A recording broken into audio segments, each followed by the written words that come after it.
We are live. Hello, my internet friends. How are you?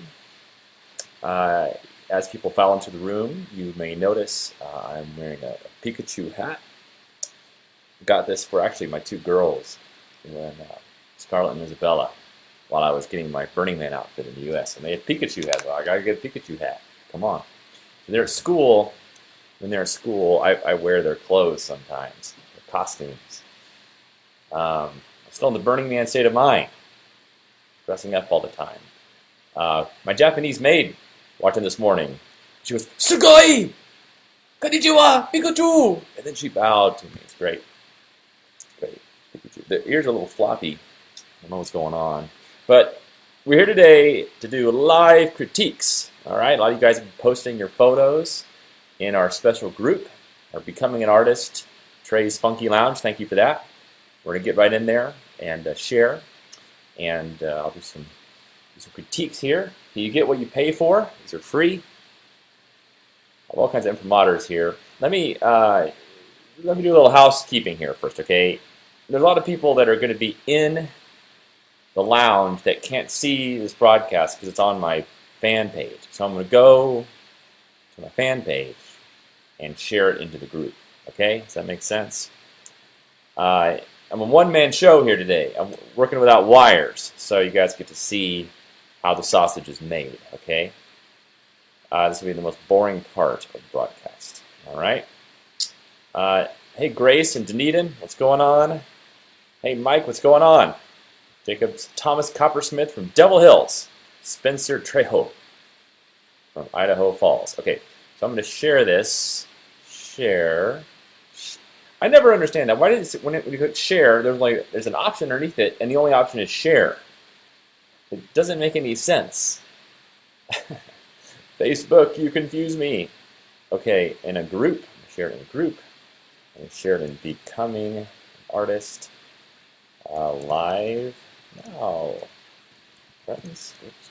You know, some people might wonder, why do I call you friends, or internet friends? Well, I don't like to use the word fans because that seems like ridiculous because I don't take myself seriously. But also, I just think that we all are friends. We just haven't had enough time to get to know each other yet. I know this firsthand because I go, we do photo walks and people show up and we're like instant friends. It's sort of a self-selecting crowd, you know? You know what I mean, Vern? All right, so this one I'm going to leave up here. There's always this strange thing where it doesn't really show comments live to me for some reason. I don't know why. Okay. Maybe some comments will come up there now. Let's get right into it. Okay? Let's get right into it. And then maybe I'll end the broadcast by sharing a few new Burning Man photos I've been working on. Okay? What's going on here? What's going on? Okay. So I asked people to submit some photos in this thread, and they have done so. So let's click through and do a few of them. Here's Spencer. Oh, you're just watching. You're tuning in. I recognize your name. So let's go ahead and critique this photo right away. Now let me begin with this caveat. All right. Critiquing photos is always a bit of a challenging thing. Like, for example, let's jump into a parallel universe, and let's say that I'm an expert in EDM music. Okay. And then I might be well placed to critique EDM music. And then if someone submitted an opera song, I might not be the best guy to critique the opera song. I might have a few insights here or there, but really maybe not my forte. So I may come across a few photos in here that are not like that, but I will try to offer something helpful. Okay? Helpful. I'm very honest too. That's why you guys watch. I'm honest. But I'm nice. By the way, for those of you only joining our group for the first time, that's one of the only rules on our group is to be nice. All right? It just covers everything, doesn't it? All right, Spencer, this Lake Odell in Oregon, is that right? Okay, I like it. Pretty good. I might say that there is too much sky and too much bottom part, okay? You could probably cut off 40% of that sky and still have it be there because there's just not more information up there, okay? Same down below, I would cut off some of those rocks and kind of more make it not quite a square, but more a little bit like that.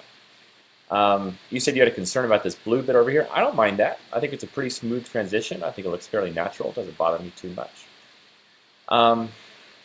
I might go in with the J tool, the content aware tool, and get rid of some of these really white rocks because high contrasty things really pull your eye in.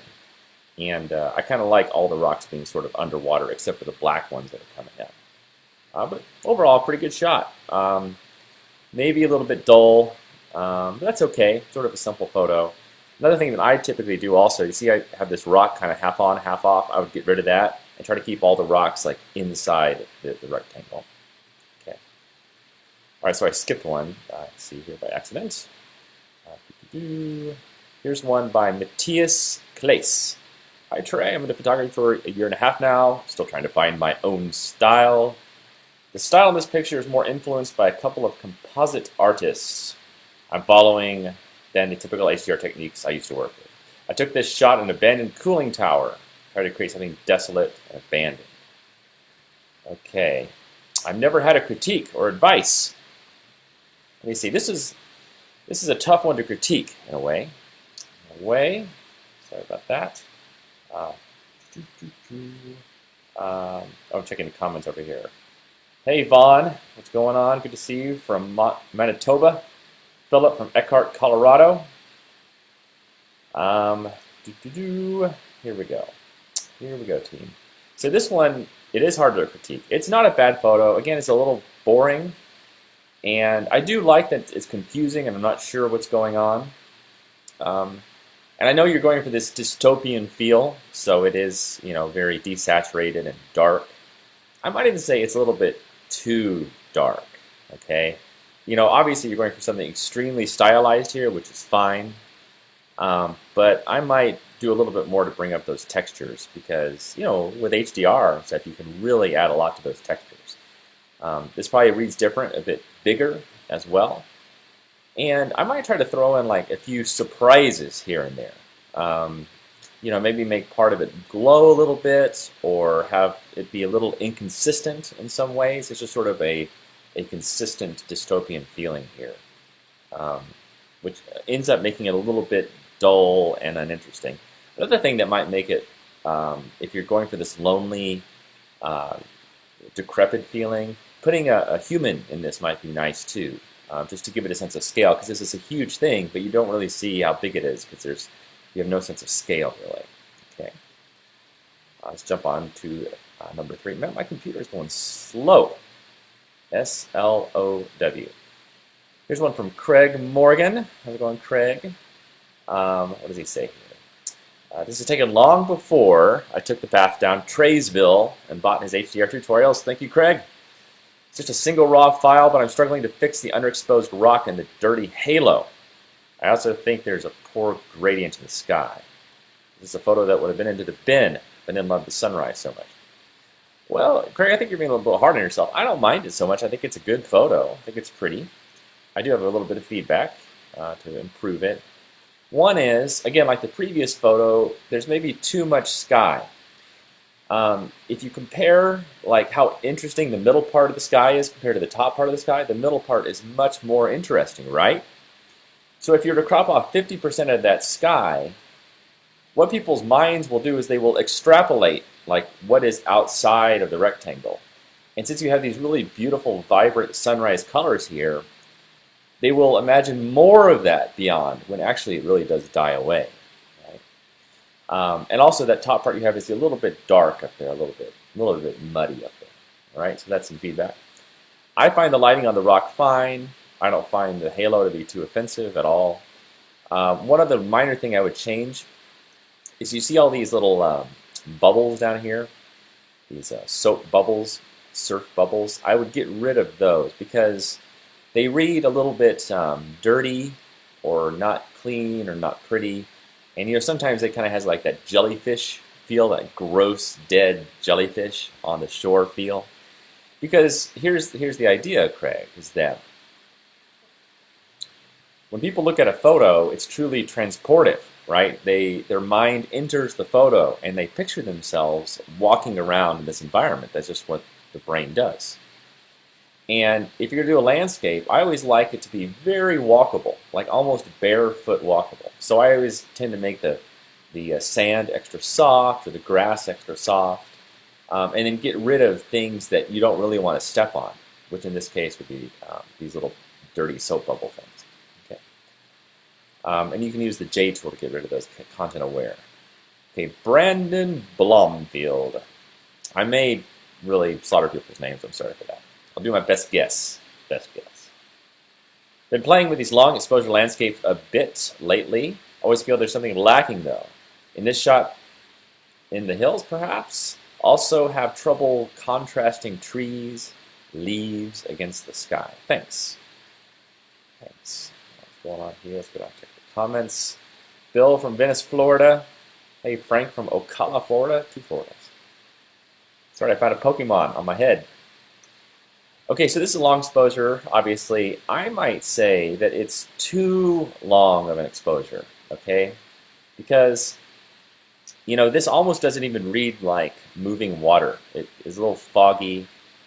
In fact, there's a little bit of green in here. And green doesn't always read like fresh water. It reads like kind of dirty, muddy water. When you really...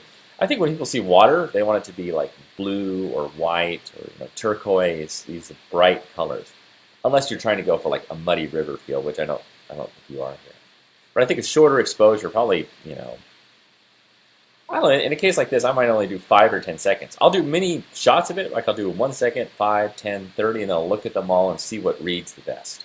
But, this is a problem I've had too in the past. I feel like now I've corrected. Let's just do a little bit shorter exposure, okay? I think the sky is okay. It's a little bit dull. There's sort of a gap of nothingness right here in the middle. I might have waited until there was an equal dispersion of clouds up there. Otherwise, a pretty good shot, well composed. I'm not a huge fan of this dead tree here. It's kind of doesn't really add to the photo much. It's kind of, it's okay, it's all right. But I think everything else is pretty good like that. Anyway, just a shorter exposure there. I would do. Philippe Rakowski. I would love for you to critique mine. It's a shot I took a while back with my Canon 100D in the nifty 50 f1.8, edited in Lightroom Mobile. Yes, I do budget photography. Winky! I have some landscapes also, but I can't include more than one picture. Comment. Okay, so I see these photos a lot. I'm sure a lot of other photographers do too. Where it's all black and white, but you just make one thing red and one thing of color. To me, this reads, it's kind of creative, but in a way it's kind of an obvious thing to do, right? Because you see so many people do it. And it's almost one of these photography 101 things. Like, there's an assignment, go out and take a black and white photo and leave one thing in color. Like, go to the park and just black and white photo, but leave the park bench red, right? It's basically the same concept. So in that sense, it doesn't feel like it's internally creative, right? You've kind of co-opted the idea of someone else and put it into your work, which is not the end of the world, right? Imitation is a good form of flattery. But I would certainly not try to get stuck, have this be too much of a crutch or too much of a style that you get into just because it is kind of common. It is sort of a fun exercise. It's good. It's not the easiest thing in the world, right, to do some of this stuff. So it is good to help you practice some of your skills with technology, but otherwise it's a little bit boring. And also it's hard to tell what's going on. This looks like a leaf stuck in a black and white fir tree or something. I'm just not sure what it's about or what you're saying. But it's a nice abstract, I guess. I guess in abstraction you're not supposed to know what people are saying. Trisha Katie. Hi Trey, this is a 5 brackets HDR processed in Aurora. Feel like it's flat, lacks depth. Wonder if there was something I was missing. Sure, I can help you. Open up my iPad here so I can see comments fly across. So I can see the comments fly across. What's going on here, Facebook? Let's open this thing up. Let's go to my page. I love my iPad Pro. It's good. I like this big screen. I play a lot of games on it, honestly. Big gamer. Big gamer.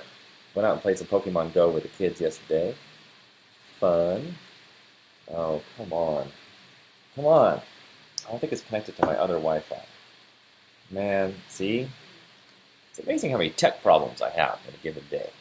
I feel like I'm constantly solving tech problems. You know what I mean? Know what I mean, Vern? Okay. Oh, Facebook. Son of a gun. All right. Sorry, team. Okay, back to critiquing. So this one has come out a little bit flat. Maybe flat's not the right word, just chaotic. There's a lot of texture and a lot of stuff going on. I don't really love all this dirt down here, right? I like the trees and the mountains and the sky. That's all pretty good. But this kind of gray dirt is not coming out so good. And I can tell you've HDR'd it. Sometimes when you HDR dirt, the dirt gets a little gray. It looks like kind of volcanic ash has layered on it, and it looks even worse. So watch for that. The other thing is that the trees have come out a little bit gray too. Some of the life has been pulled out of them. So accentuate the yellows and the greens to make that more about the trees. Because the trees really are the most beautiful thing about this. And last, in the sky, it has, again, HDR, whatever algorithm you used, has grayed out the sky a little bit. So we know that behind those clouds is blue, so we want to read some more blue through there. Okay. Basically, you have some sort of fairly unsaturated trees bordered by gray dirt and gray sky. So it's not coming out as vibrant, I feel like, as it could be. All right. Let's jump on the next one here by Michael Norman Brashears. Hey Trey, I was wondering if you had any pointers on how to get the foreground a little lighter, more rock detail. Take a look at Canon 6D. I've restarted my Facebook. Let's see the comments coming up here now. Okay, well first, before I answer let me give you a little critique on it. This is sort of the opposite problem from the previous photo in that the whole thing is maybe too colorful, a little too saturated. Now, it's okay to have a few areas that are super saturated, no problem, but if the whole thing is quite saturated, it's just too much. They did a study they looked at people's pupils, right, as they would look at photos. And they discovered that people's pupils immediately go to the most saturated part, which is not a surprise. But their eye will only sit on the most saturated part for about 3 seconds before it moves away. And that's because what is actually physiologically happening is that the cones in your eye are getting burned out, right? They're just oversaturated, literally oversaturated. And they need like a quarter of a second to recharge so that they're ready to receive more light. So without your control, really, you think you have total control when you look at a photo, but you don't. There's a lot of automatic stuff that's happening that you're not in control of, which is another weird thing to think about. So the eye kind of moves across on its own. You don't actively say, like, I'm going to go look for a rock, and then you move your eyes to the rock. The eye moves automatically. So this study is all about, well, where is it moving and why is it moving? Now, when those cones recharge, they need to look at something that is desaturated. If your entire photo is saturated, what happens is the eye will move off the photo completely, okay? So you might notice now when you look at my photos that you'll see areas of saturation and areas that are not saturated, so that the eye can go naturally take a break, recharge, and go to a saturated area, okay? So for example, here, maybe just keep that horizon highly saturated and everything else desaturated. People say that you need to you're asking how to bring up detail on the rock. Well, you can do that with the shadows control in almost any tool in Aurora or Lightroom. But I don't mind it being black like that. I don't mind those heavy black areas. Another thing that I might do also here is take this beach part, soften it up, and like warm it up a little bit. Make it look more bit like a tan-colored sand, a little softer. Again, something to walk on. And I'm never a big fan of watermarks. Some of you heard my opinions on that. We'll get into it now. Another discussion. Okay. Gail, how are you? Gail is a friend and helped us out a huge amount on our Phoenix photo walk. That was really fun. And I remember, Gail, we were walking along towards the end, and I don't know if it was this building or another building, but we were talking about the geometric progression on there and the reflections and this sort of thing. And you had a very good eye for this. See, Gail, I remember everything. I've got a perfect memory. Perfect memory. I like this photo. It's one of my favorites I've seen so far. It's very interesting. There is a nice dialogue between dark colors and light colors. Leading lines are fantastic. This huge leading line coming right out of here, right up there, and more going in that same direction, that terminus point. You know, when people look at photos, they like to imagine the depth of it, right? Their brain wants to see the Z depth of it. Because, of course, we're taking something three-dimensional and removing a dimension. So how do you make that three-dimensional feel come back into it? Well, you do it like this, with leading lines. Nicely done. I have no complaints. Maybe a bit more texture in the sky, a little something there. It's a little plain. It's okay, it's white space, so it doesn't really bother me, but it could be, it might be neat to see because you have this sort of geometric, man-made situation. If you could juxtapose that with some kind of organic, swirly clouds, they would have a nice dialogue together. See? See? Sharon Davis. It'd be great if you could take a look at this shot for me. I will take a look at this shot. How do I get my comments to appear here? Doctor, please. Sometimes it's like I don't know what I'm doing. It's actually like that a lot, honestly. Well, Sharon, I'm not so sure I love this photo so much.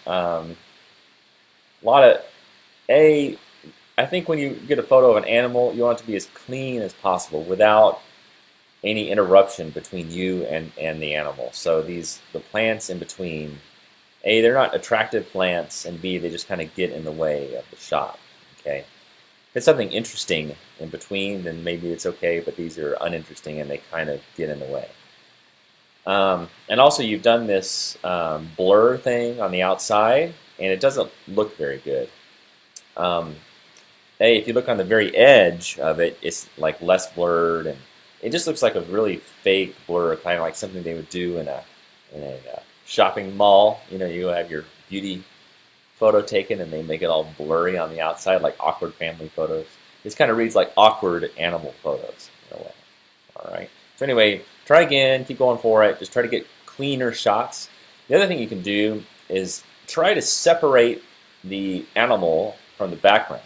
Okay, you can see that right behind the animal, I keep calling it the animal, everything is just as in focus. If you can use something like an f2.8 or an f4 lens and shoot it at that low f-stop, then only the animal will be in focus and everything behind it won't be, and that will help separate it from the background a little bit. Because again, the background is not particularly interesting either. Okay, what's going on? Jennifer Aquaviva. I will only acknowledge her by her first two names because I knew her in grade school. She was a friend. Isn't it funny, like reconnecting with people later on? I actually haven't seen her in real life in forever. We should hang out. Jennifer Aquaviva. And Aquaviva, isn't that one of those names that can only come out of grade school? It's like a true Wes Anderson moment, isn't it? Anyway, I like this photo, Jennifer. This is good. It's interesting.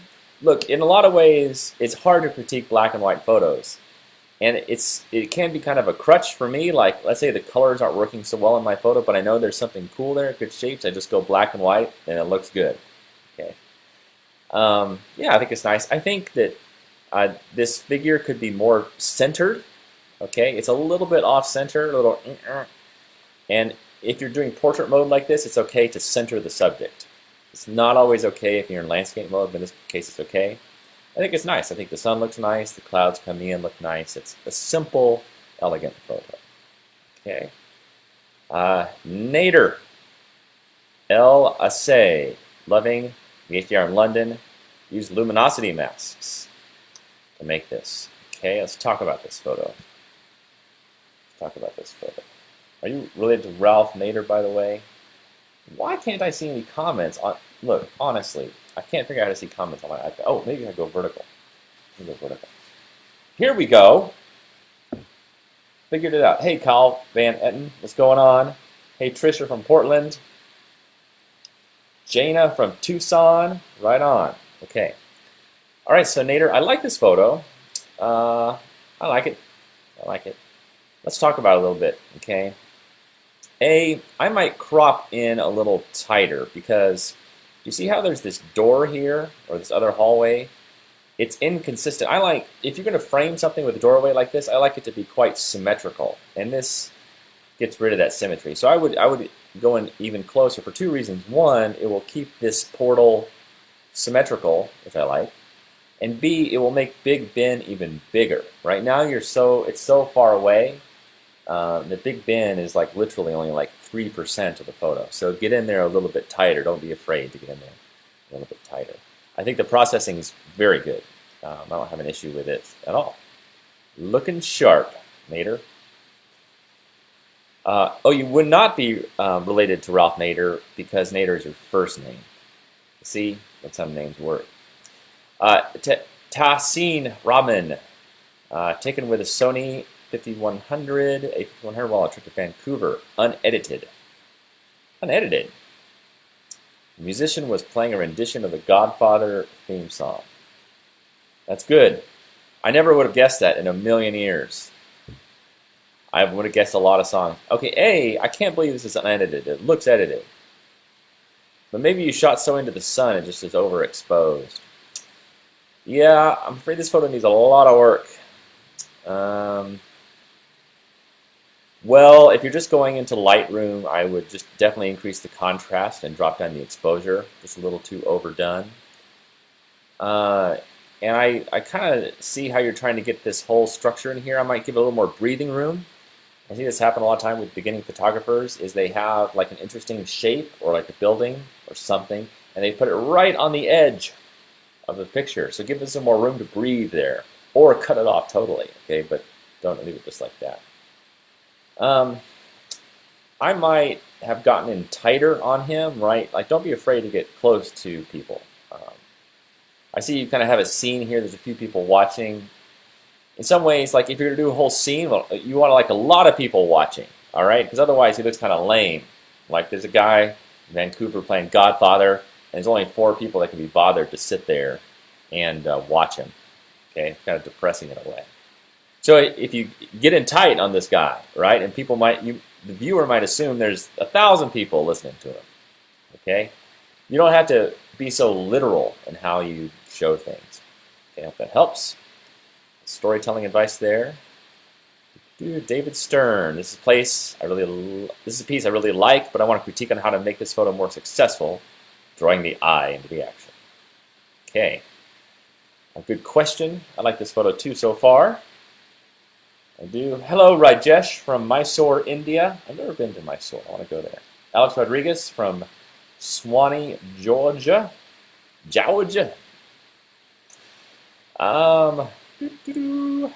Okay, I like this photo too, pretty good. My advice is just to get in tighter. Okay, there's actually 2 crops I can see here, 2 crops. I don't like your current crop. Because again, it's a little so literal. You know, there's no wondering what's going on. I would go like maybe in a square crop, get in twice as tight. I like that there's a bird and there's a boat. It's nice. The other crop I might do is extremely cinematic, a 2:1, you know, sort of a real cinema type, 70mm feel. Because then you have these, you basically already have 3 bands of it. You have a band of clouds, a band of background / boat, and a band of water. So I would squeeze in a little bit, you know what I mean? Squeeze it in, like this. Oh, here, I'll do it for you. I'll use my sketch. So I think this would be a cool crop like this, capture with that. I think that's kind of cool, right? That's a good one. And then this other one's a good one. Nice little square Instagram-y thing, okay? Because again, people will picture cool stuff on the outside. You don't have to show them what is there. Let their brain wonder what's outside of there, okay?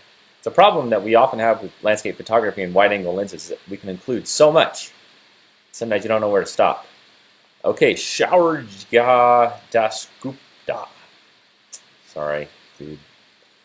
Backpacking trip to Lake Basin. There he is. Look at him. Studley. Backpacking trip to Lake Basin, Plumas National Forest. Other than a bit of color correction, I have removed a person from the rock near the bottom left. What other ways I can make it better? I like the idea of removing stuff from photos. I think that's a very good idea. Don't be afraid to do that. So much of editing photos to me is like about reductionism, getting rid of stuff. In fact, if you hang on to the end, I might get rid of some stuff in one of my Burning Man photos. I get it. Okay, my first thing to mention is that your horizon looks tilted. Okay, you're a little tilted to the left. Okay, so fix that. I'm pretty sure that's the case too. I'm pretty sure that's the case. Sometimes you have to be careful because if you have a shoreline that's kind of creeping closer to you, it might look like it's tilted, but in this case, I actually think it's tilted. I like that you included the rocks in the bottom right, bottom left. Otherwise, it might read like a fake reflection, which it's not. I like it. My other big comment on here is that you have equal levels of sharpness everywhere. Okay, I think it's good to have a dialogue or a conversation or a transition from one level of sharpness to another level of sharpness. Not necessarily sharp to blurry, but just various levels. Here, it's all quite sharp. Okay. There's a trick you can do too to make your water seem more reflective and more watery, kind of more, romantic watery. And it's something called the Orton effect. Okay, O-R-T-O-N. I won't really explain it right now, but you can look that one up. Okay. Or if you're using Aurora HDR, you can use image radiance, which is effectively an Orton effect. Okay. Allison Davies. Hi, Trey. Went to the aptly named Smoky Mountains this summer. Many photos similar to this one, hazy, foresty, but I'm having trouble with. Seems sort of flat. All seems sort of flat. Yes, I know what you mean. And really, the sad news is you just can't do much with it. Okay? You just kind of got to throw it away. I am in situations like this too, where I'm in a beautiful place. I go through a lot of effort to get there, and it's just not that interesting. It looks kind of blah there, and I take the photo's kind of blah. Just give up. That's my advice. It's actually pretty good advice. Pick your battles. Don't try to work the photo too hard. Just delete it. Move on. A lot more photo efficient to see, right? Delete it and move on. If it's not working for you, it's not working for you, right? Right? Don't overcommit to it, okay? All right, Jeanette Campbell. Oh, look, a little editing within the group. I like that. That's nice. Krista jumped in to try to help her photo a little bit. Krista, I do like your version of it. So Jeanette says, this bird deserves impact and needs help. I might say it needs help because it looks like it's stuck in barbed wire fence. I hope that's not the kind of help you're asking for, because I wouldn't know how to, I don't even know where this is to rescue the bird. Again, this is like me being EDM expert and commenting on opera. I'm not really much of a bird photographer. I don't know. I have taken lots of photos of animals in Africa. One thing I would say is you're kind of behind the bird, which isn't so good. Always try to at least be in the front of the bird if you're at least on the if you're going to be on either the total side or somewhere in the front 180 degrees of the animal or bird. Okay, so you're kind of starting out kind of behind the eight ball, so to speak, on that one. The last thing is that the barbed wire is not interesting. It's not really saying something. Maybe like in a very weak kind of way. It's like, oh my God, what are we doing to nature? We're trapping nature. But again, that's a little bit of a weak artistic statement, you know. I don't know. You just don't want to see birds around barbed wire. They don't go together, right? Like you don't want to see like a lawnmower heading towards a puppy. Don't want to see it, you know. I don't know if that was a great analogy. It's just the first one that popped into my mind. It's not an analogy I commonly make. Nick Korotsky. Let me pull up the comments here. What's going on? Hey, Dot Buck. It's a cool name, Dot. from Eastern North Carolina. What's going on? You're welcome, David Stern, for the help. Okay, Nick says, I can't seem to get this one quite right. From the International Balloon Fiesta last year, when the balloons popped out. A little more, which I can get with bumping up the clarity. But at the cost of the rest of the scenery looking unrealistic, I can't seem to find the right balance. Okay, let's look at this one. Let's look at this one. Hugs. Hello, Melinda. Thanks for the hugs. Okay, so here's your problem with this photo, is you're too zoomed out. All right? When I first look at this, I read all those balloons as like sensor dust. All right? Which oftentimes, by the way, if I have little birds in my photo or whatever, I will get rid of the tiny birds because they do read like sensor dust. And also, I don't like how you have a little bit of a river down here. That looks a little bit forced or something. So I would definitely get in tight. Okay. If you get in tight on some of these balloons, remember, people's brains will picture more balloons on the outside. But basically, you've shown us like the scatter graph here in a way. And I can look at this and think like there's probably very few balloons outside of this because you've shown me every single balloon. So get in tighter, and I would increase your contrast and do whatever you can to amp up some of the colors. You have a lot of haze going on here. So if you have the new Lightroom, down at the very bottom there's a dehaze down there that you can use. Okay. All right. Here we go from Mercia Goya. Hey Trey. Here's a photo of the Milky Way I took in Sedona, Arizona. I used my car as a sort of UFO. Okay. Hey, David from Adelaide, what's going on? This is a good idea. I'm going to start having my iPad open while I watch the show. That's a good idea. Okay. All right, so great photo of the Milky Way. Fantastico. Bellissimo. I don't know if I'm a fan of the car being in there. Maybe this is because I'm just not a car guy. Although, however said that, however, you may really adore your car, and I know some people like really love their cars, which is fine. You know, it's like taking, maybe you don't have a cat, you have a car, so you take photos of your car, it's fine. If it's important to you, I mean, really, you make this art for yourself. Although, this is a niche I've never seen explored before, which is car night photography. And there's a lot of people that love their cars. I don't know if you're trying to get clients or whatever, but you know, if you put together a portfolio of 5 or 6 of this, you know, it's a sort of a unique take. And then contact people with cool cars, or go to car shows and say, hey, walk around with your portfolio and say, hey, you got a radical car, dude. You want a night photo of it, and then charge them $500. You're good to go. Just go to a car show and line up, you know, 10 of those. You got 5,000 simoleons in your pocket. Okay, Edward Hardy, captured with a Canon M, and Wi-Fi to my iPhone, and use Snapseed. But Snapseed is a cool program, isn't it? It is cool like the other side of the pillow. Okay, great photo. I have some minor comments. I think I like this this thing here. Sketch. It's raining outside here. I'm going to go for a run around Lake Hayes, but now I'm not looking like it. Okay, so what's going on here? You might remember what I said earlier about how people often take an interesting object and put it right on the edge of the photo. And that's no bueno. Don't do it. Leave a little room there, okay? Leave a little room. Also, these 2 chairs are great, but this red one, I mean, that's like a third wheel at a date. What's that thing doing? Feel free to go ahead and rearrange the furniture, okay? The green and the blue one are very well placed. The red one, not so much, okay? Move this stuff around and have fun with it. And, you know, you can be a little bit of like an interior designer in a way, and it's an interesting brain exercise, isn't it? Like, what is the most satisfying configuration of these 3 chairs? It's just sort of a fun little game that you play with yourself, right? I don't like this red thing right here on the edge of the screen. I would get rid of that. And also, I might say that your horizon is a bit tilty, right? See that? It's a tilty horizon. That's no bueno.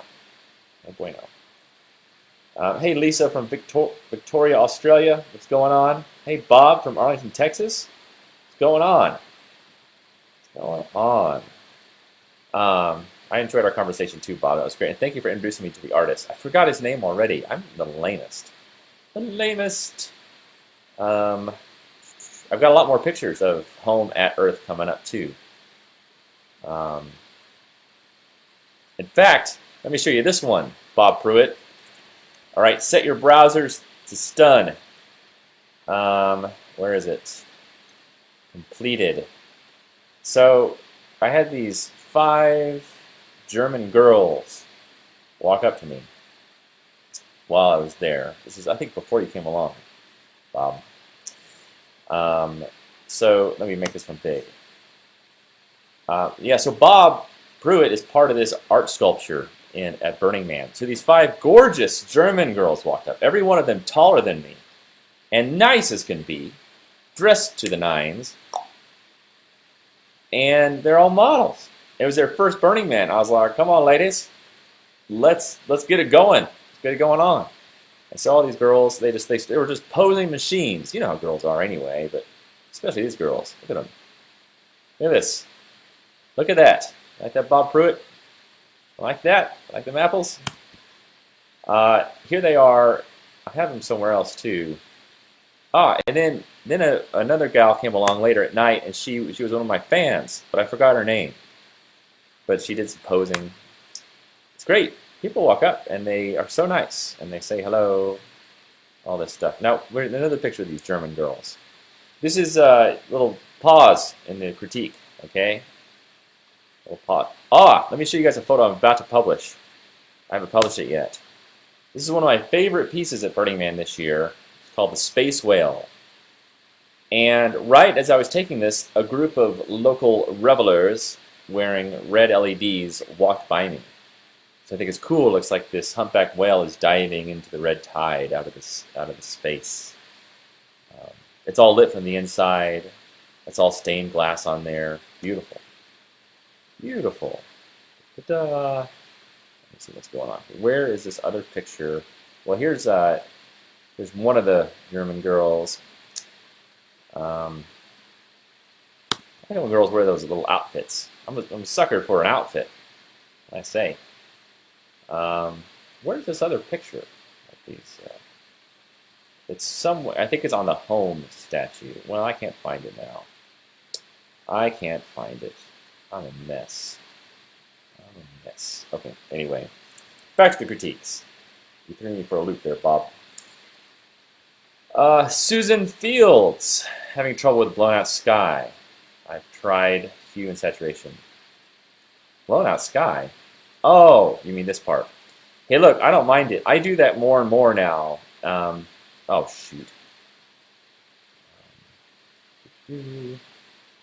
I don't mind it. I feel like it's kind of fairy tale glowy. One part I don't like, though, is here it's purple, right? That's chromatic aberration happening there. So when you create this, get rid of the CA, the chromatic aberration, that's causing a lot of that. And then I would create sort of a yellow glow coming through those trees. Now that's quite a bit of photo manipulation. It's okay with me. This also has the same sharpness problem that I've commented on before. Everything is very sharp. I would make the road softer and warmer. Right now it has sort of this weird kind of purple sharp haze to it. I might cut down that a little bit. Grant from Arizona. Let's see what's going on here. Did I plan the whale photo and the walkers? I'm being asked by Melinda. No. No. I don't really plan for much at Burning Man. I'm very organic. Very organic. I think that's the way to go. I mean, I'm really into having like an open heart and like letting the universe transpire as it will, you know, especially so at Burning Man. I like this photo. This is pretty good. Pretty good. I love that foggy background. I don't like this tree here. I feel like this tree is kind of ruining the main event. Like it's such a pretty mountain shape here. And this is really competing with it, right? And this tree is like, it's ugly. It's not a pretty tree. Especially when you compare it to something beautiful like that, okay? This cactusy thing over here is all right. Also, the colors down here reading a little bit ashen green instead of green, a little too gray. Okay. Okay, Jeffrey, hey Trey, I love your work. I like to shoot architecture and landscapes a lot. This one, I was trying my best to darken the background without losing too much detail.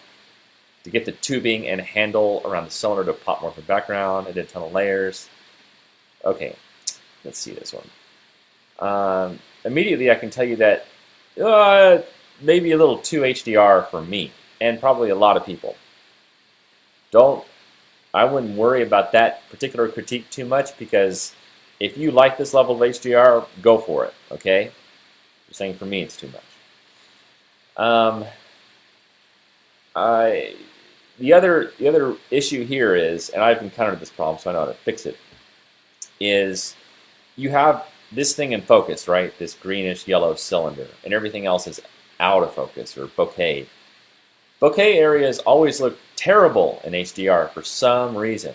So I would leave that background the natural raw, but keep this green yellow cylinder, keep that nice and HDR-ish. Okay, I think that will provide a nicer balance.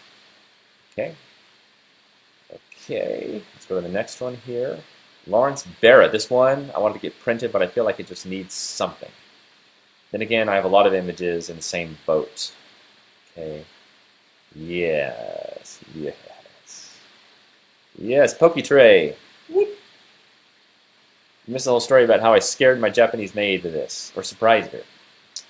Okay. So, yeah, I think this photo does need some work. Your horizon is off. I always see that right away.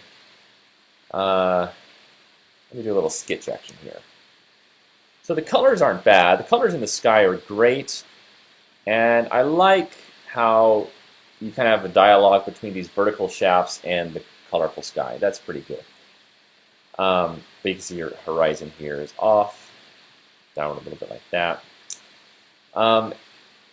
There's a lot of things about this photo I don't like. Okay, I don't like this out of focus reed here. Okay, I don't like this big chunky building here, kind of off on the edge. And basically the whole whoops. How do I draw? Oh, this one. Basically, all of this down here is just not pretty. Okay, it's just like the top half of the photo is great. The bottom half just kind of falls apart, and a photo is only as strong as its weakest part. Okay. Philip from the Denver workshop. After the Denver workshop, I've been taking more time in processing my photos. Okay, let's see what we got here. Philip.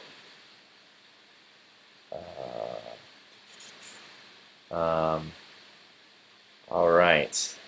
I like it. It's all right. It's pretty interesting.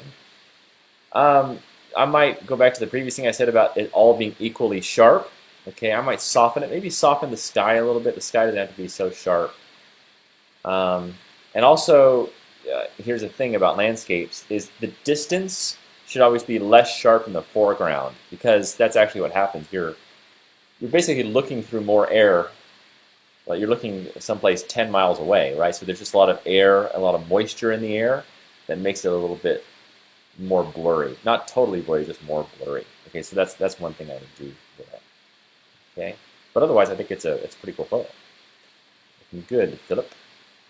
Sue, still trying to find my niche, and I wanted to stick with travel landscape, but now I'm into macro and wildlife and abstract. You've inspired me to do some panos. Thank you. So, yeah, a lot of people say, like, oh, you should have a niche or you should have a style. That's BS. I think this is something people say just because other people say it, but it's not actually true, right? Just shoot whatever I shoot pictures of everything. You know, people, macro, travel. I like it all. If it makes you happy, take a picture of it, right? Right? Sue, I like this panorama. I like it a lot. Panoramas always read weird on the internet, don't they? Because you can only see like a little bit, especially on a phone. They just usually don't look that good. But you know, printed out, they look great. A little comment here is I might. Do you see how your ground exits the frame and about right here? Let me sketch this thing. Sketch it. I like this program, Sketch. Capture. Okay. So, do you see how your thing exits the frame right there, kind of high, and there it's a little bit lower? So try to have them exit the frame at the same point. Okay, that feels a little bit better. Your grass is looking right here in this area. Your grass is looking a little bluish, maybe. So I might go select that area and go get rid of the cyan and the blue. That happens a lot after the sun goes down, when fauna, bio stuff starts to reflect the blueness of the sky. So it might be good to tone that down a little bit. But otherwise, good photo. Keep it up. Keep it up. Nitesh, how's it going, bro? A minimalistic composition showing the peace and tranquility the place has to offer. A photoreal HDR. Kevin Snow says, it was fun meeting you and Karen Hutton way back in Santa Monica photo walk.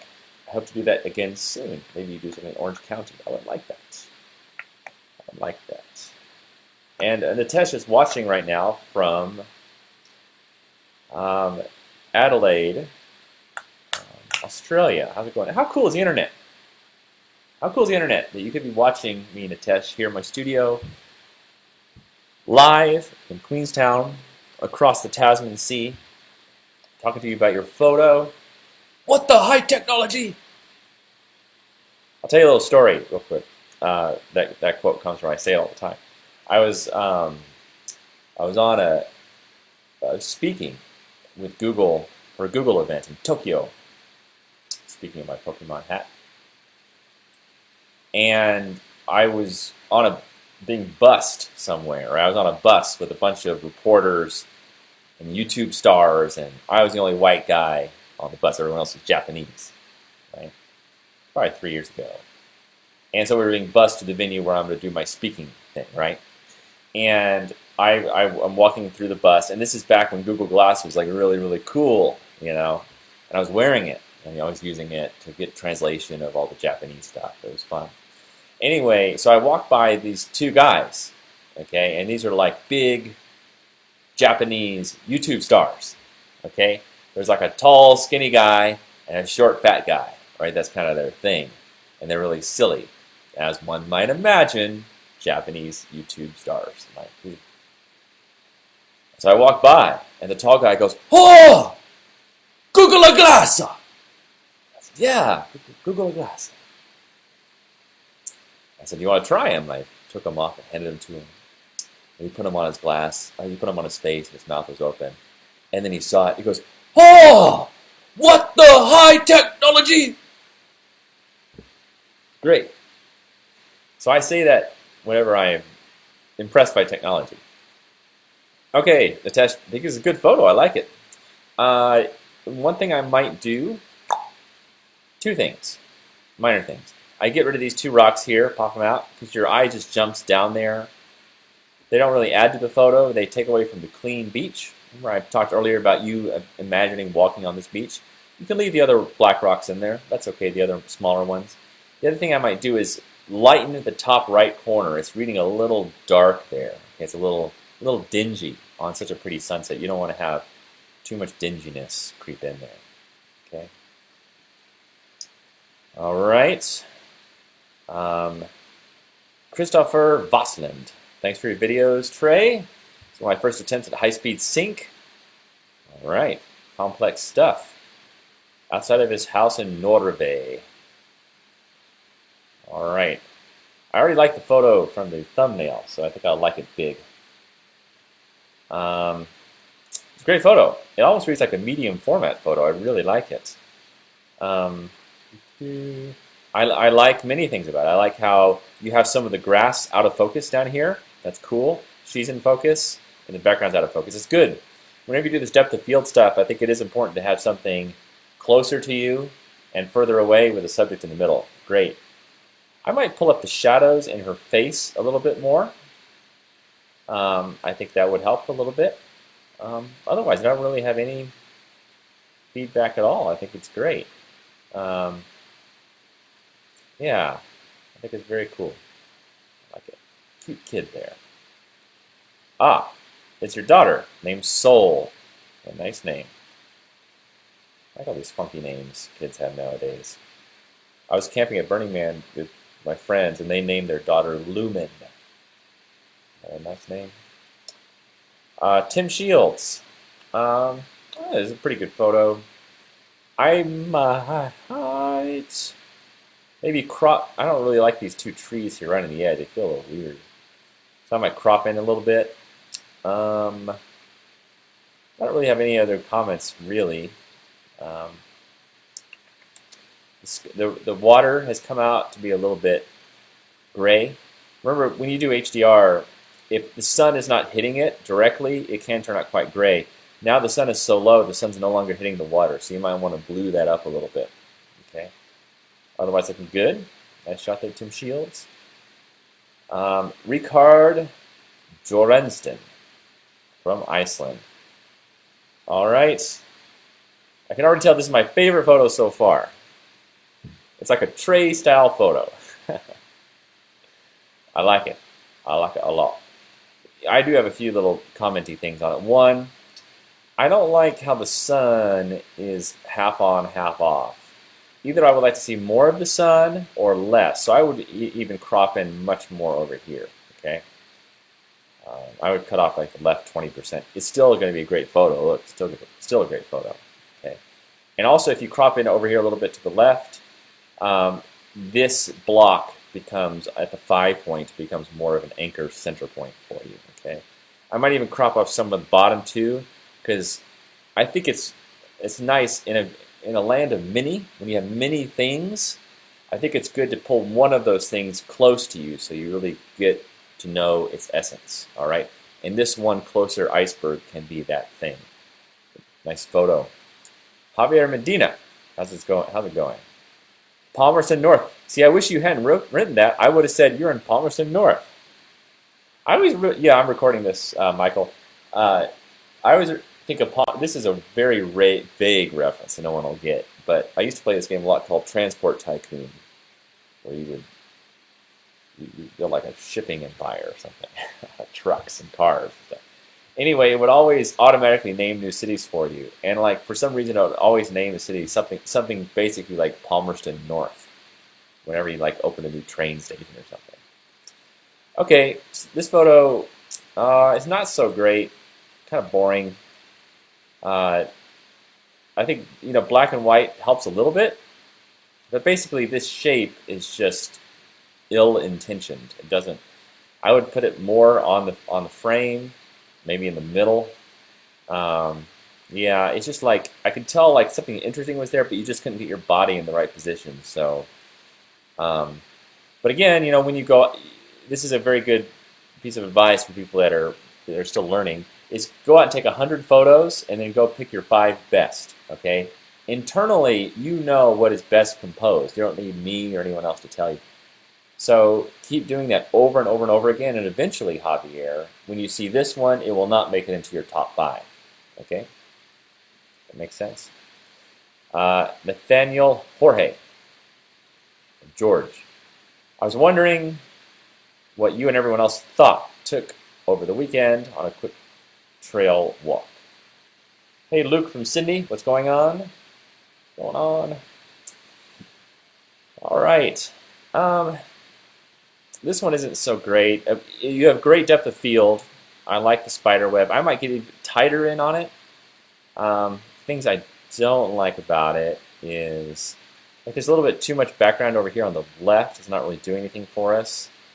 The dead leaves and all the sticks kind of make it not such a clean spider web. I think when you and look, I am not an insect photographer or anything like that, and who am I to say? I've never gotten a good photo of a spider web. I think it's because I want like a really clean photo of a spider web, right? Like, I think when people see spider web, let me look for spider web, people.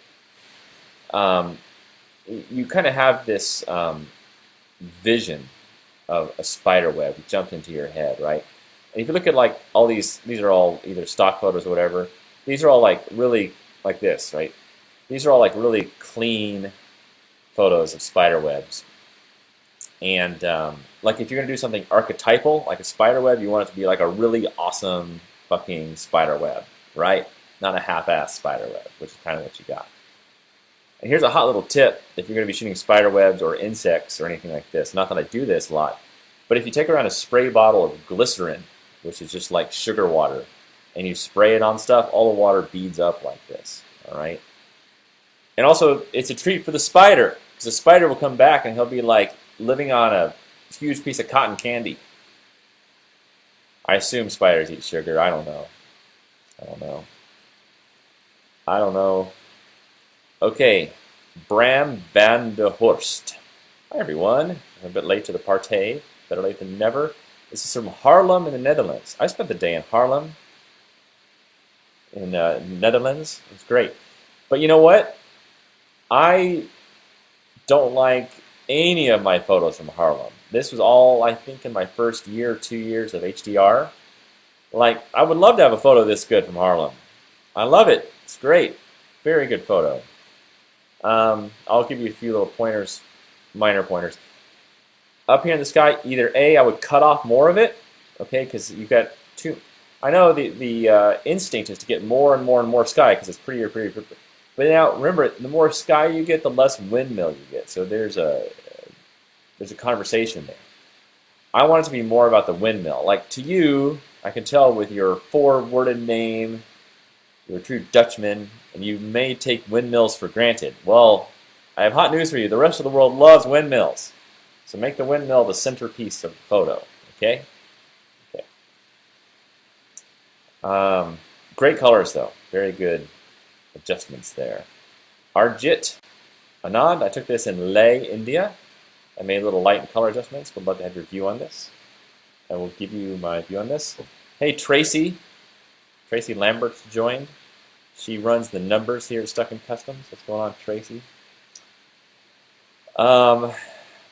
You wonder how I can see you, don't you? You wonder, Tracy. I have eyes everywhere. Eyes everywhere.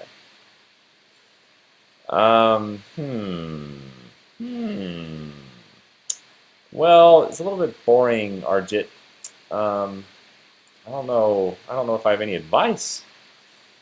Maybe do keep the background more colorful, make more brown. Keep those browns back in the mountains. Maybe come at a different time of day, like sunrise or sunset. Sometimes shooting in the middle. Oh, okay. Here, I do have advice, actually. It just took me a minute to think of it. This is my least favorite time of day to shoot. Middle of the day, cloudy. It's just hard to get a really cool landscapey photo in that sense, right? That makes sense? So it's not a bad scene. It's a good scene selection, just not the best time of day. Jan Thoms. Okay, here is a moody sunset shot. I wanted to show the hot evening getting cooled down by the night. Not quite sure I achieved it. I like the contrast in color very much, but I don't know if there should be more detail on the light, the houses, and the focus point. It's an HDR image, processed in Photoshop only. Why are you using Photoshop to make HDRs? It's horrible. Hey, Andrea from Austin, how you doing? I miss you. Come visit me in New Zealand, eh? Hey, Zohair, what's going on? So, anyway, yeah, Photoshop HDR is not that good. It's just not that good. Whoa, look at that watermark in the water. Bold move. Bold move to throw a watermark like that at me, who doesn't like watermarks, but you put it in the water. I don't know if you're trying to hide it from me or not. Yeah, so if you have a PC, use Photomatix. It makes better HDR images than Photoshop. Or if you have a Mac, use Aurora HDR. Yo, come on. The colors are just a little just too wild for me. You know, it's so stylized. I almost can't even critique it. I can say for sure that I don't like this big wooden chunk here on the right. It doesn't really feel balanced with the left side. And also, I think that what is down at the end of the river is really quite interesting. So I would zoom in on that, like have that be more the centerpiece, right? That makes sense. Kane Vesti, taken to Hobart, Tasmania, a couple of days ago.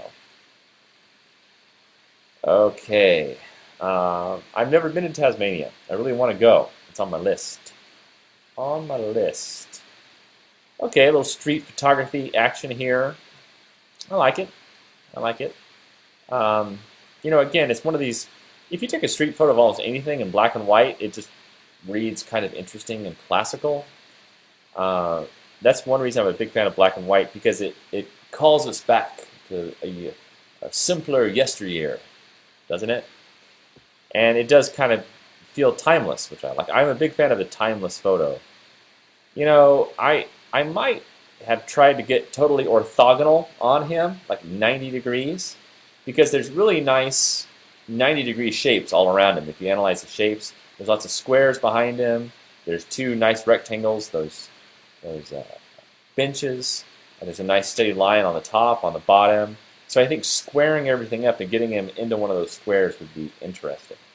Especially if you wait for him to move around and you kind of have him be in the center of one of those squares. Because, there's a woman on the far right, a woman on the far left. And then if you get him into one of those squares, that would be sort of an interesting dialogue, too. Okay. Christopher Kirby. The Story Bridge in Brisbane. Story Bridge in Brisbane. I like Brisbane. I like it a lot. All right. I don't know how many of these I've done. I've done a lot. Like 30. I like it. I think it's a great photo. It is a great photo. This is a smart perspective on Brisbane. This is a shot that I would like to get at Brisbane. I've been there a few times. I don't have it yet. I've been on foot, and I've been walking around down there. And sometimes when you're in the middle of the city, you can't really see the whole thing. And I thought about walking all the way over here to get this photo, but then I also thought it looked like a long way to walk and then walk over there. So good job getting that position. I think it's great. I don't really have anything negative to say about it at all. Not at all. It's great. Really well processed. Smart all around. I'm trying to think of something clever to say about it, but I can't. Looking good. I can tell you did a wide angle lens here. Here's one minor little tip you can do. I have two tips. Okay, one, on wide angle lenses, you might notice on the edges it gets quite stretchy, right? So you can go into Photoshop and you can do a marquee selection, two big rectangles, and squeeze them in a little bit, right? And that kind of makes it look less stretchy. I do that quite a bit. That's a nice little adjustment. The other thing you can do for downtowns and mountains, this is kind of cheating, but kind of not, is you can do a rectangular marquee of everything like above the bridge. Let me get this thing in the sketch. Show you.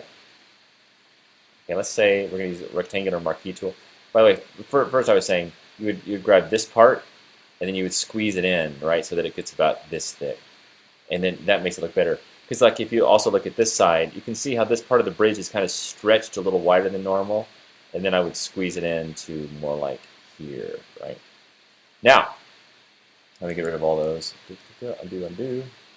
Then, I do this with mountains and downtown sometimes, is I'll go and grab a rectangular marquee like that. I have my water. And then I will stretch it vertically. Okay, not too much, but it will make all the buildings a little taller and the bridge a little taller. Because remember, what's happened is your wide-angle lens has made them artificially smaller. So you're kind of giving them back their original size. It's a little trick I call Photoshop Viagra.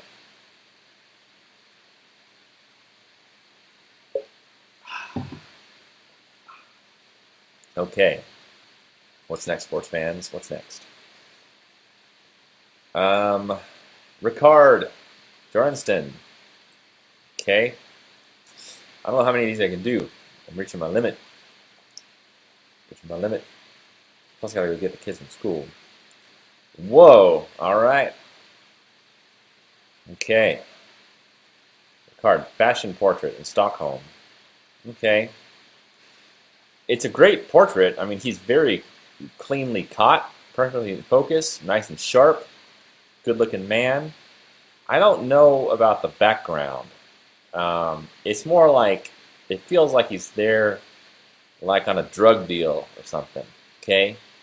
I'm not just saying that because he's black. But, high fashion in this kind of area just doesn't Look, what do I know about fashion photography? Nothing. But there must be other cool backgrounds because I, I would think that fashion is sort of a aspirational and lifestyle thing. Because when people see fashion, they're like, "Oh, I would like to be in that outfit. I would like to have that outfit." But then at the same time, they'd be thinking, "Yes, I want that outfit, but I don't want to be there in that place." So I think it all kind of needs to flow together in a way. All right. Again, what do I know about fashion photography?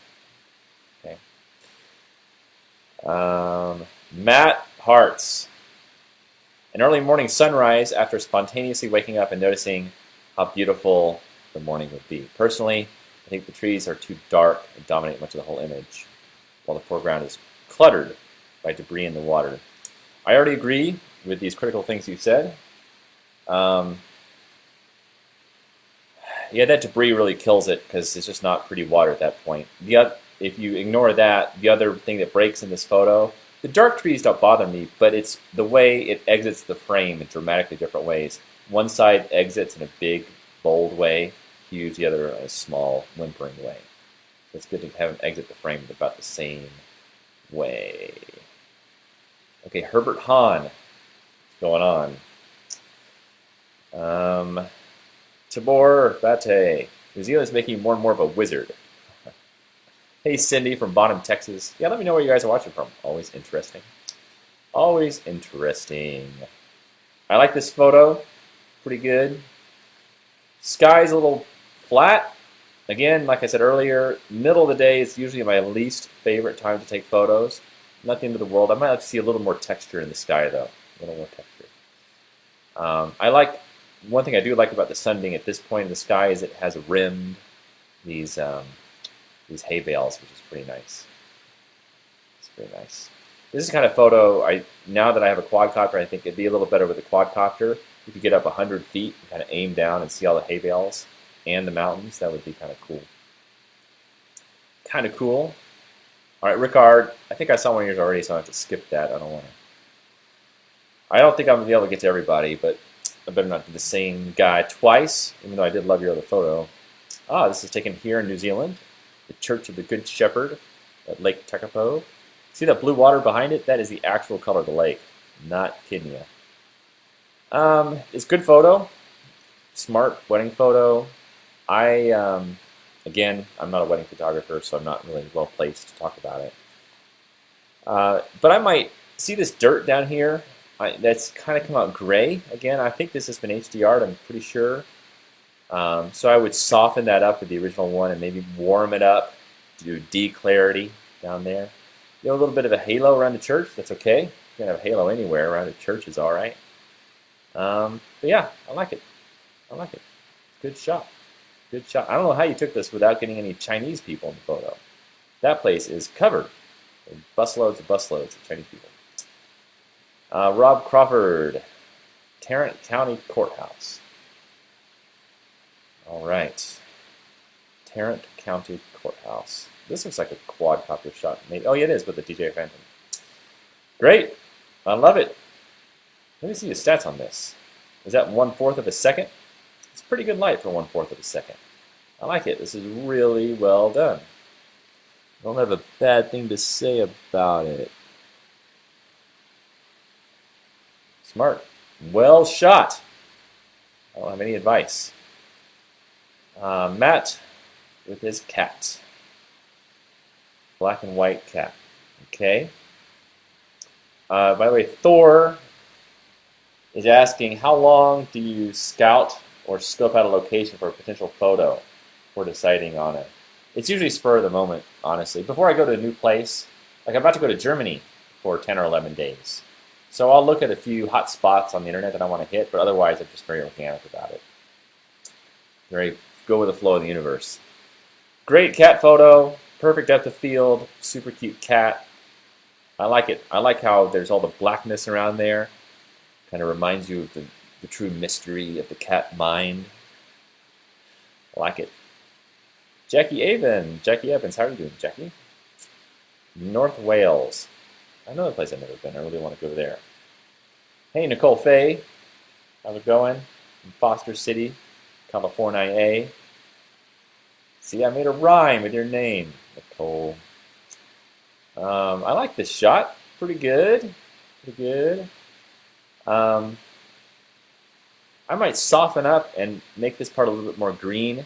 It's coming off a bit sickly yellow in a way, but everything else looks really nice. The clouds are well processed. I like that you got this at, that must be like f16, something like that. Using a Sony a7R II, that's good. Also, I can see there's a castle or something over there. Don't forget, Jackie, when you're out there, to get some zoom-in shots because, you know, no one will see that as a castle unless they know it's a castle. But this obviously isn't a castle shot. I like it. It's good. Laura Moyes. What's going on? I can't decide if this is too crazily processed or not. Emoticon. That's all right. I think it's okay. It is heavily processed, but it's heavily processed to the point of being stylized. But it's got nice lines. That's interesting. Your sky is a little crazy. It looks really noisy or something. You've really jammed up your watermark right on the edge there. Yeah, maybe a little heavily processed. I think this will look good in black and white, honestly. Better in black and white, maybe. Although the blue and the orange play nicely together, but maybe you might try desaturating one or the other instead of keeping both the blue and the orange so super saturated.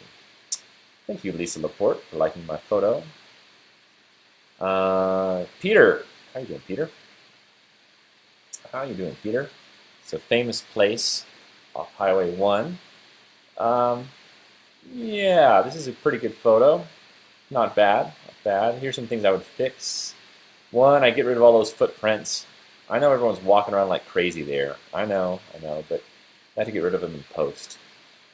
I might like a little bit more room on top. It's kind of crowding the top a little bit. And also your sky has become a little bit gray or something. So I might try to brighten that up. Yeah, everything else is pretty good. I like it. Well achieved. Good. Okay, I can only do one photo, Peter. Sorry. Whoa, look at this one. Mark Geddes.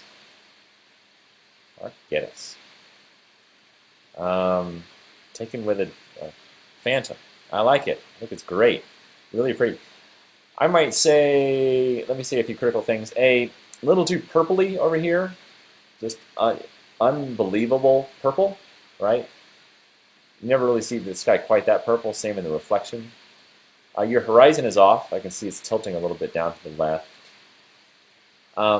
Your sun is a little too close to the left. I like to see it a little bit more over here or completely off. Okay. Yeah, pretty good photo. I like it. Pretty colors. What time is the show? Michael asked. I'll say it's right now. Okay. That's sort of a just-in-time comment there.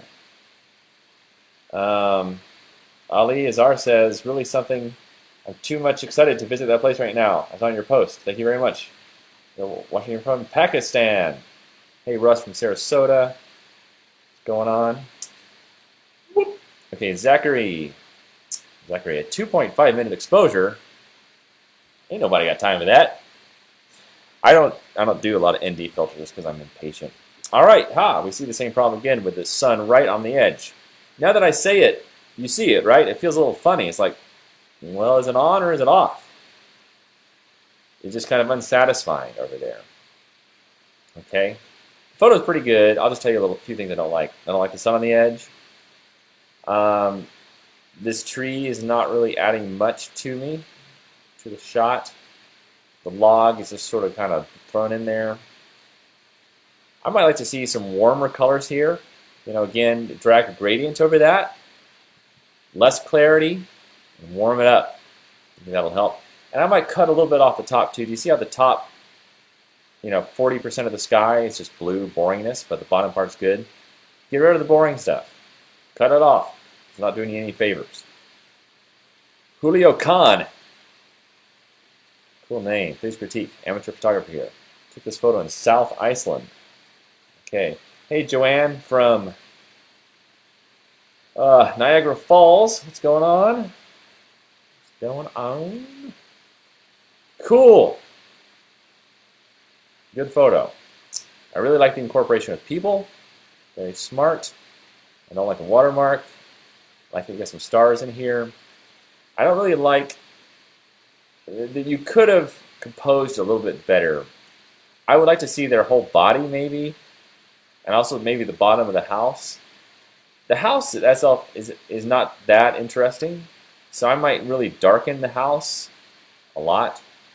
I would darken a lot of this foreground stuff, in fact, and then you could have them be almost silhouettes. I think that would work really nice. Because think about it, the outline of the house is more interesting than seeing the details of the house, right? So the outline of two people outside of a house watching the aurora borealis, the winter. Winter, winter, chicken dinner. Mark Orange said he looked into the Arcana but found the fees to be too much. I disagree. It is $80 a month, but you basically have a personal master with you, right? You're in a group of 10 to 20 apprentices, and you're getting regular critiques. They're giving you challenges. It's great. I mean, I think a lot of people might compare it to like Netflix or something, which it's not.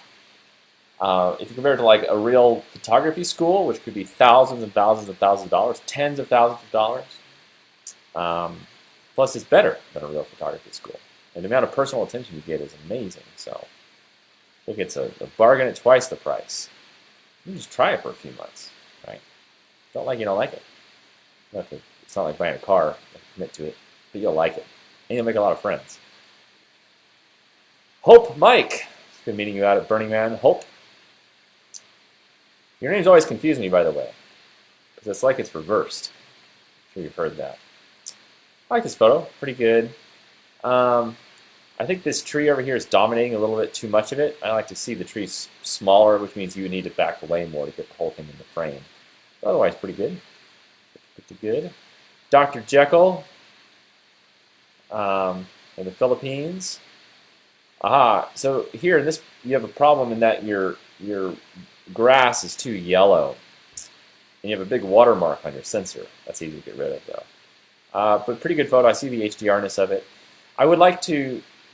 One thing you should try, open this up in Photoshop and then go into your colors and reduce the yellow, and that will get rid of that kind of neon nuclear feel of that grass. And also, I would use content aware and go get rid of some of the little chunky things. Get rid of the telephone pole, that brown hump, that white sign, stuff like that.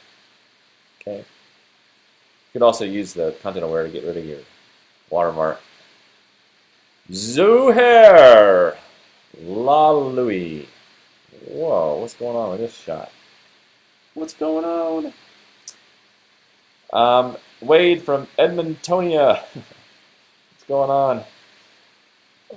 Bobby from Washington, D.C. Stefan just posted an image. Everyone should go down and look at it. He's a really good photographer. I may not get to it. I gotta go get the kids here soon. Team awesome. This is a cool photo. I'm not sure what the hell's going on with it. Took this from the Hancock Tower. I know that spot well. I kind of like it because it's weird. I like it up the top part more than the bottom part. It feels a little too zoomy down here. I like it up here because you can't tell what's going on. It's almost like there's fog and lights coming through and hitting it. Now I can see you did a double exposure, probably using something, one of those Nik tools. But I kind of like it. I noticed that I like photos that kind of confuse me, right? Kevin, let's see. I'm not a fan of this photo. It's a little just too busy for me. There's too much texture. There's too much stuff going on. It's good to have a rhythm of texture and no texture, some white space, and then some things happening, or the dialogue between these two, rather than it's all too busy, all too much happening. It's better to simplify and reduce rather than add. Okay. Here I'll do two more, and I'll edit a quick photo, and we'll play. Hey, Lee DePros, what's going on? He's the guy that got me my Fuji, which I enjoyed tremendously at Burning Man. Hey, Steve, what's going on? Let's work on this one.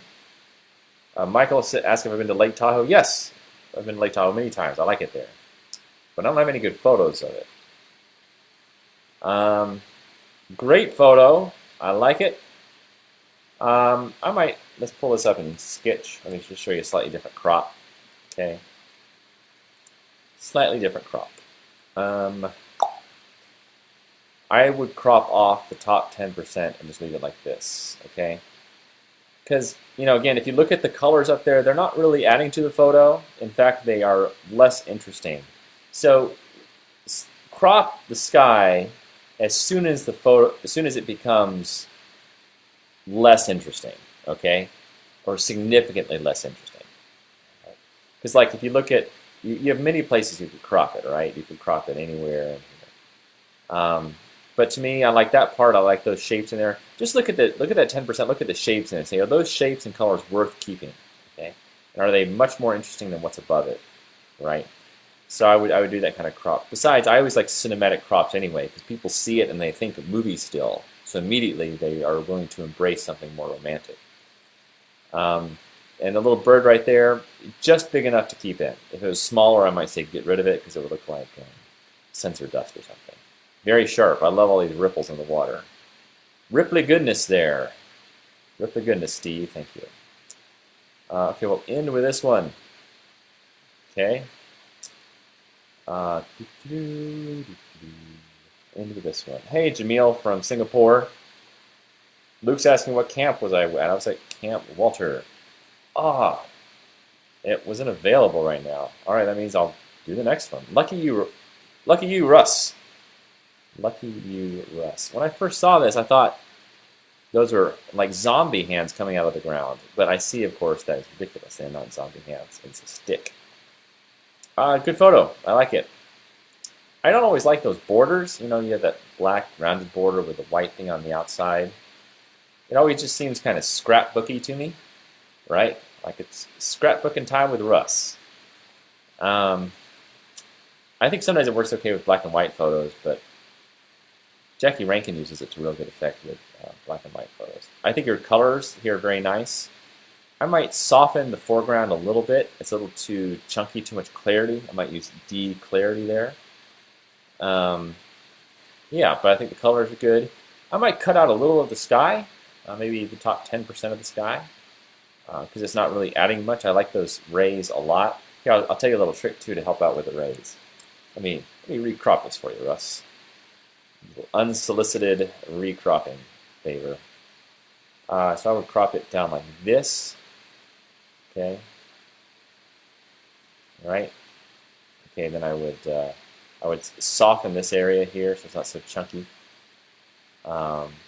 And the way to accentuate these rays, so you've got these God rays coming up here, is you can go increase the contrast of the photo, and it will really make those God rays pop. Again, you might just do the contrast up in that area. Okay, that will really make those pop out of there really nicely. Okay, all right, guys, thanks for sharing your photos. As promised, let me jump over to show you a few new photos. Burning Man that I've been working on. I'm going to edit one. Well, I won't totally edit one, but I'll kind of edit one. I don't even, like a lot of these are studies and I may never publish. Look at this one.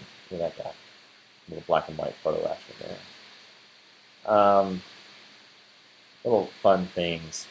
Yeah, saying non-judgment day is coming. Let it very Burning Man-ish. Here I'll show you some fun stuff. I go to the Thunderdome every year. Thunderdome. And there's fights in there every night.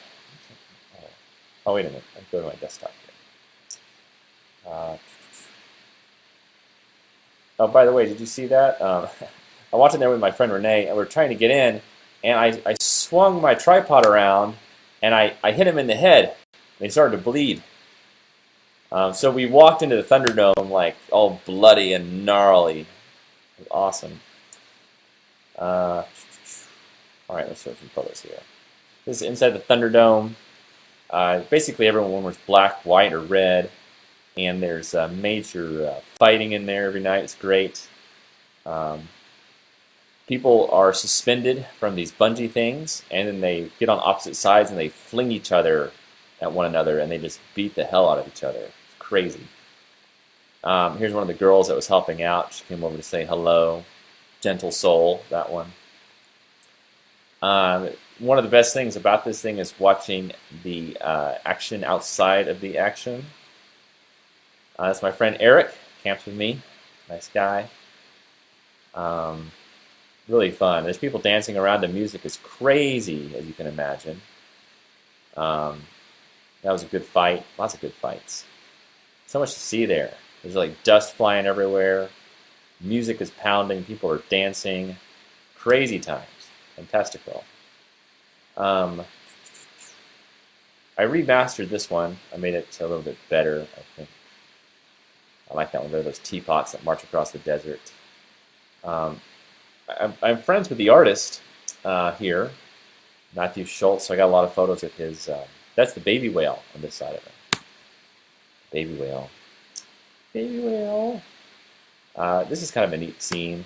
At night, the lamplighters go and they take lanterns and they put them on the main street, 6 o'clock, 3 o'clock, 9 o'clock. And this guy tells them when to raise them up. Here's the lamplighters walking down with a huge blimp behind him. Yep. Let's see what else do we have here. Here's a photo of the temple burning. Look at that. So cool. There's one of those little fire tornadoes whips off of it. You can see it over on the right-hand side. Here's our camp. Those are two of our... There's 6 cars. A big VW bus and Walter. And there's our big party speaker thing called Calliope. Awesome. Awesome. Okay, so I'm working on a lot of photos. Here, I just finished these two. I'm trying to decide which one I like more. This one or this one. Can't decide. I like them both. I think I'm going to look at them with fresh eyes tomorrow.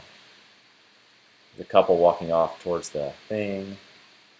One of the cool art cars. There's Lord Snout. I think that's his name. Oh, Lord Snort. That's his name. Actually, a little tragedy. A guy jumped off and tried to grab onto one of his horns or something and sliced off all of his fingers. Lots of people posing, having fun. A little black and white action. Driving around a big pink pony.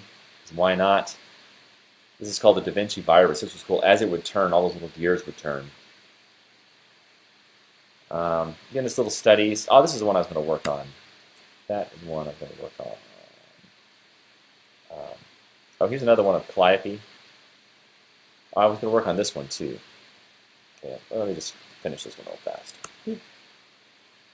You know, a lot of what I do in my photos is just about reductionism and getting rid of stuff. So that's what I'm about to do right here with this one. As soon as it loads up into Photoshop. Photoshop! Come on, Photoshop. Let's go. I lost my Pikachu hat. Oh, good. It's getting sunny outside again. That means I can go for a run. Okay. Here we go. So, this one, they were getting ready to burn this one, these towers. And so that day, they get everyone out of there and they set up these cones. Well, I want to get rid of all the cones. Okay. I've already run this through Aurora HDR, by the way. So, pick the J tool, which is the content aware tool. And then I just go over each of these. Boop. Get rid of simplification. Usually, by the way, I'm listening to music on this time. I'm jamming out on something. See this big ugly box? Get rid of that. There's a balloon in the air, which is kind of cool, but it doesn't read very well, so I'm going to get rid of it. Sometimes I get rid of people on the edge. Get rid of that guy. Get rid of that cone. Get rid of that cone. So we've got this tape here, and we've got this bad dirt here. Let's get rid of that dirt. Let's get rid of this little thing. Get rid of that. Let's get rid of stuff. Get rid of stuff. It's nice. I find this to be kind of therapeutic. You know, you can be annoyed by all these little things, or I like to think of it as like adding a little order to the chaos. And that's a small. I'm getting rid of stuff you guys probably can't even see right now. I should zoom in more, but you get the idea. I'm just getting rid of stuff. Getting rid of stuff. Look at this tape. I hate seeing cars in the photo too, so I'm going to get rid of this car. Now who knows what's going to happen to do this. This is a true wild card. Oh, that looks a little chaotic. I'll see the problem, but no one else will. There we go, looking good. Look at that bike. Alright, good. Good. Okay, I might get rid of a little bit more of the sky here. I'll take Dr. Heal Thyself, so I like it a little bit like that. There might be a little noise up in here. Let me see. No, no noise. 231% looks pretty good. Pretty good. Good. Look at that. Looking good. Alright, so I'll just save it. That one's good. Just made some sausage. We'll work on this other photo of the teapots here. Other photo of the teapots, this one. Boop. Okay. I was a little off-center when I took this. I wasn't even on any substances or anything. I don't have an excuse. I'm just off-center. So these are these 5 really cool teapots that are all pulled behind one another. And you can see like my horizon's off. Also, they're a little curved. You know, they're not in a straight line. They're kind of bowing out towards me a little bit. So what I'm going to do is a pretty nifty trick here with the perspective crop tool. So I'll make the big box here. And then I'm just going to pull up this edge until the horizon's even. Okay. And then I want the top of the, I'm going to use these lines to make sure that one of these cross lines ends the right way. I want it to be like halfway up the teapot. Okay. See what happens. Sometimes this goes crazy. Yeah, it usually stretches it out wider, which is okay. Because now I grab the whole thing and I transform it, pull it in a little bit so that everything has normal teapot shape proportions. Okay. Now my horizon looks a little bit off still, so let me do this. Okay, I've got too much over here. Okay, I want to have the same amount on both sides. I'm going to arrange the horizon so it looks right. That's right. Oh, and then I often turn on content aware. If I turn on content aware, what happens now is like you see all these white triangles. If I hit enter, it will fill in the white triangles. It'll just build more sky or whatever. Okay, but I don't want to do that much, of course. Just a little bit. Just a little bit like that. Let's bring in this a little bit too. We really just want the teapots, don't we? Yeah. We want the teapots. No one cares if there's a vehicle pulling teapots. Okay.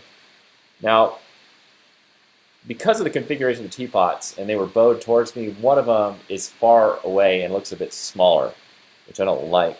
So we're going to make it bigger. We're going to increase the size of one of the teapots. Increase the size of one of the teapots. There's not a teapot Viagra tool here, so I'm going to use another tool. Make this a little bit bigger. Okay, I'm going to duplicate the layer. Duplicate it again. Go to File, Puppet Warp. Puppet Warp! And I'll do a few things here. Okay. So I'm going to drop some anchors in everywhere where I don't want it to move. Like I really like the 3 teapots in the middle. They're great. So I'm just dropping anchor points around there because I don't want them to move. Okay. But this teapot has been stretched a little bit, so I'm going to pull it in like this. I'm going to pull in the legs a little bit. Make it more upright. I'm a little teapot, short and stout.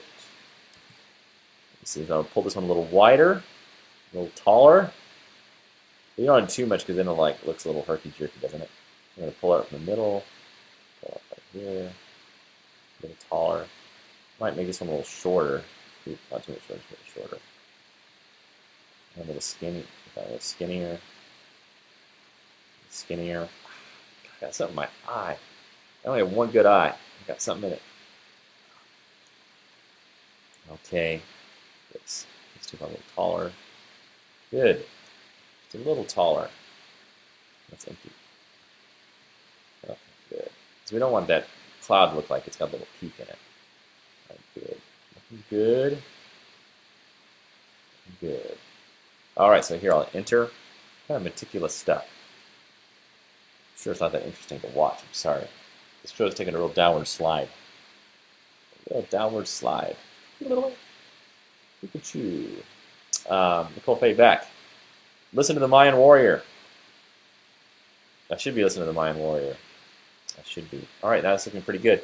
Now let's do another crop. We got a little too much sky here. Too much sky, so let's bring it down. Again, I'm following my own advice. You're not really getting more stuff up there. Or this is the, I have to fight the instinct too. Like I've got a little bit of pink there. Like, oh, I should crop it where there's a little bit of, so I can still see the pink. Don't worry about it. Let's go down here. Let's go. Look at that. Look at that. Winner, winner, chicken dinner. I like it. Let's squeeze in the right side just a little bit because it's still a little stretched. So I'm going to go over here and squeeze it in. Squeeze!